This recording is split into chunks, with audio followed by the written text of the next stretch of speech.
हमें royal palace दिखाया जाता है और लमील और राहुल वहाँ पर जा रहे थे और लमील कहती है वाओ तो ये है रॉयल पैलेस, मुझे तो पहली बार देखकर बहुत ज़्यादा खुशी हो रही है।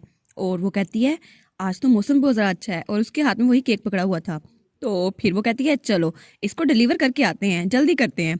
तो राहुल कहता है लमील केक को ऐसे ना पकड़े, खराब हो जाएगा। और थोड़ी देर बाद का सीन दिखाया जाता है जब उन दोनों को बाहर भेज दिया था क्योंकि प्रिंसेस महल में नहीं थी और गार्ड ने कहा था आप लोग बाहर इंतजार करें और वो दोनों वहाँ पे बैठे हुए थे। तो लमील कहती है मुझे लगा था ये बहुत ज़रा आसान होगा लेकिन लगता है ये इतना भी आसान तरीका नहीं है। तो राहुल कहता है क्यों ना हम गार्डन को एक्सप्लोर कर ले जब तक प्रिंसेस नहीं आ जाती। तो लमील कहती है हाँ ये बात तो ठीक है। तो फिर वो केक को देखकर सोचती है आपको क्या लगता है इस दौरान मुझे केक का एक पीस खा लेना चाहिए। तो राहुल कहता है ऑफ कोर्स नहीं। तो उसके बाद वो लोग वहाँ गार्डन में थे और लमील और राहुल सीढ़ियों पर थे। लमील गार्डन को देख कहती है यहाँ तो सब कुछ कितना ज़रा शानदार है, ऐसा लगता है ये रॉयल पैलेस ऐसा ही बना है। तो राहुल भी उसको देख रहा था और तब वो लमील को देखता है और उसके बाल उसको बड़े प्यारे लग रहे थे। वो कहता है लमील के बालों का कलर ये तो बिल्कुल आसमान के कलर की तरह है। और तब लमील राहुल की तरफ देखती है और उसको राहुल बड़ा प्यारा लग रहा था। वो कहती है इसने तो बिल्कुल हिरन की तरह आंखें बनाई हुई है, कितना क्यूट है ये। और वो कहती है क्या ये मुझे कन्फेस करने वाला है। तो लमील राहुल के करीब होते हुए कहती है अभी आप क्या सोच रहे थे राहुल। तो राहुल शर्माते हुए कहता है मैं तो बस आपके बारे में सोच रहा था लेडी लमील। तो लमील कहती है क्या मेरे बारे में, सच में आप मेरे बारे में सोच रहे थे। तो राहुल वो थोड़ा शर्मिंदा रहता है। तो लमील कहती है क्या सच में ये मुझे कन्फेस करने वाला है, अगर ये कन्फेशन का टाइम हुआ तो ये तो बहुत ज़्यादा स्वीट कन्फेशन होगी है ना। और तब राहुल कहता है लेडी लमील मुझे लग रहा था कि आपके बालों का कलर बिल्कुल आसमान के कलर की तरह है और ये बहुत ज़रा ब्यूटीफुली शाइन करते हैं और इसलिए मुझे लगता है ये बहुत ज़रा प्यारे लगते हैं यहाँ पर। तो लमील वो अपना दिल पकड़ लेती है। वो कहती है ये कितना प्योर है, ऐसा लगता है अभी मैं इसके काबू में आने वाली हूँ। तो वो कहता है लेडी लमील आपको क्या हुआ। और लमील की तो रूह भी निकल चुकी थी। वो कहती है मुझे माफ़ करना, मैं तो मिसअंडरस्टैंड कर गई थी। तो राहुल कहता है मिसअंडरस्टैंडिंग।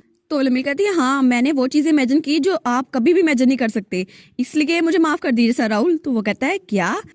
तो राहुल कहता है नहीं मैं भी ऐसा ही फील करता हूँ, अगर मैं कहूँ मैं भी आपकी तरह हूँ लेडी लमील तो क्या आप मुझे माफ़ कर देंगी। और लमील वो उसको देखती है और कहती है मॉम मुझे लगता है मैं जन्नत में आ गई हूँ, अब तो मेरे दुनिया से जाने का वक्त हो गया है और मुझे लगता है एंजल्स मेरे इर्द गिर्द फड़फड़ा रहे हैं।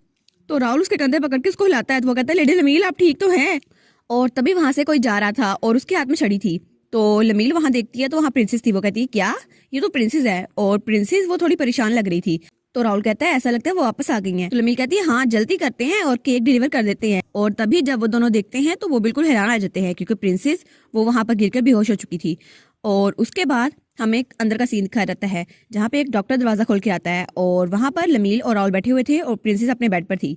और लमील कहती है क्या आप ठीक है, क्या डॉक्टर को इतनी जल्दी भेज देना ठीक रहेगा, आपने तो मेडिसिन भी नहीं ली। तो वो कहती है नहीं नहीं मेरी बीमारी थोड़े दिनों में ठीक हो जाएगी, इसलिए आपको फिक्र करने की जरूरत नहीं है। तो लमील कहती है फिर भी आप बेहोश हो गई थी। तो वो कहती है हाँ ग्रैंड असेंबली के बाद मैं प्रॉपर ट्रीटमेंट स्टार्ट कर दूंगी, इसलिए आपको फिक्र करने की जरूरत नहीं है। तो लमील सोचती है क्या ये सच में ठीक है या सिर्फ कह रही है। तो प्रिंसेस अपनी मेड से कहती है क्या तुम मेरे लिए थोड़ी सी टी प्रिपेयर कर सकती हो और स्नैक्स भी।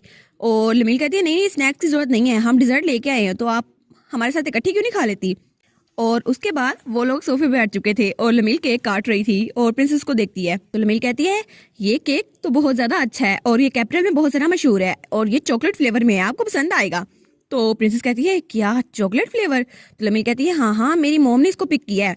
तो प्रिंसेस कहती है क्या काउंटेस ने खुद पिक किया है। और फिर वो बड़े बड़े शान होकर उस केक की बाइट लेने लगती है। तो लमील कहती है ये इतनी टेंशन में क्यों है और इतनी जल्दी खाने की क्या जरूरत है। तो उसके मुंह में पानी आ रहा था। तो राहुल कहता है लेडी लमील अपना मुंह साफ कर ले, आपके मुंह में पानी आ गया है। तो लमील कहती है नहीं नहीं ये मुंह में पानी नहीं आया, मुझे तो बस पसीना आ रहा था। तो प्रिंसेस उसको देखकर हंसने लग जाती है। तो लमील कहती है ओ लगता है इनकी स्माइल की वजह से इनके चेहरे पे थोड़ा सा रंग वापस आ गया है। तो वो कहता है चलो अच्छा है और प्रिंसेस उसको भी खाने के लिए केक देती है और लमील उसको बड़े मजे से खा रही होती है। तब प्रिंसेस कहती है एक्चुअली आपकी वजह से लेडी लमील मैं थोड़ा सा हंस पाई हूँ। तो लमील कहती है क्या मेरी वजह से। तो वो कहती है हाँ आपकी मॉम ने जब आपके गाल खींचे थे तब मुझे बहुत ज्यादा हंसी आ रही थी। तो लमील कहती है ओहो अब तो ये मुझे किसी क्लाउन की तरह देख रही होगी। और उसके बाद दरवाजा खुलता है और वहां से एक मेड आती है। वो कहती है हिज मैजेस्टी एम्परर आपको बुला रहे हैं प्रिंसेस। तो लमील कहती है क्या ये बिना नॉक किए अंदर आ गई, इसको शर्म है या नहीं, और ये एक मेड होकर ऐसा कैसे कर सकती है। तो प्रिंसेस कहती है ऐसा लगता है मुझे जाना होगा। तो लमील कहती है हाँ हाँ हम भी चलते हैं, हम लोग वापस जा ही रहे थे।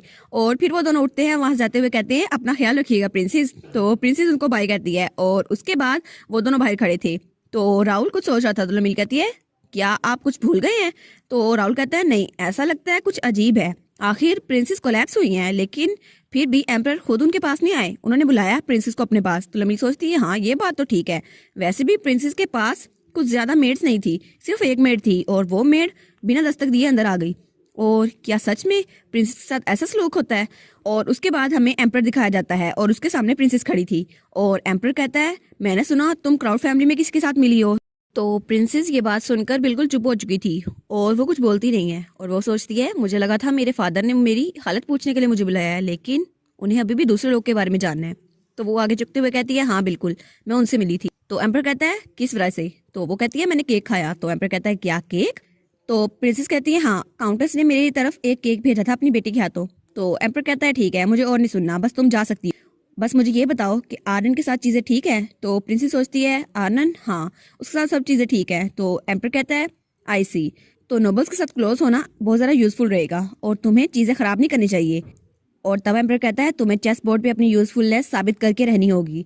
तो प्रिंसेस वो अपनी ड्रेस को टाइटली पकड़ती है और फिर वो आगे झुकते हुए कहती है मैं समझ गई। और उसके बाद वो वहाँ से चली जाती है और फिर वो वहाँ से जाते हुए सोचती है मुझे लगा शायद वो मेरी तबीयत के लिए मुझे बुलाएंगे, लेकिन फिर भी वो कभी नहीं बदल सकते। चलो कम से कम मुझे जाके अपनी मॉम से मिलना चाहिए। और फिर हमें एक टावर दिखाया जाता है और वहाँ पर एक बंद दरवाजा था और फिर दरवाज़ा खुलता है और वहाँ से उसका फियांसे बाहर निकलता है। वो कहता है आज आप फिर आ गई? तो प्रिंस कहती है हाँ मैं आई हूँ अपनी मॉम से मिलने, क्योंकि मैं उनके साथ नाइट व्यू देखना चाहती थी। और फिर उसकी मॉम दिखाई जाती है जो किसी ताबूत में थी और वो अपनी मॉम को देख के कहती है क्या आज आपको मज़ा आया? और फिर प्रिंसेस स्माइल कर रही थी। तो उसका फियांसे पूछता है आपको क्या हुआ, आप क्यों हंसने लग गई? तो प्रिंस कहती है कुछ नहीं, बस उस लड़की को सोचकर मुझे हंसी आ रही है। तो वो कहता है क्या, कौन सी लड़की? तो प्रिंस कहती है लमील, वो आज फिर आई थी। तो वो कहता है क्या वो फिर से आई थी, लेकिन क्यों? तो वो कहती है मैं गार्डन में गिर गई थी, इसलिए वो लोग मुझे बचाने के लिए अंदर ले आए। तो वो कहती है फिर भी वो कितनी ज़रा फनी है, केक को देखते ही उसके मुंह में पानी आ गया था। तो उसका फियांसे कहता है एक मिनट आप गिर गई थी? तो वो कहती है हाँ ऐसा होता रहता है, लेकिन अगर तुम्हें फिक्र है तो तुम वापस क्यों चले गए, तुम मेरे लिए वापस क्यों नहीं आए? तो वो कहता है माफ़ कीजिएगा लेकिन लेबॉर्ट्री में कुछ काम रह गया था। तो वो कहती है ठीक है लेबॉर्ट्री का काम कुछ ज़्यादा ही जल्दी चल रहा है, लेकिन फिक्र करने की ज़रूरत नहीं।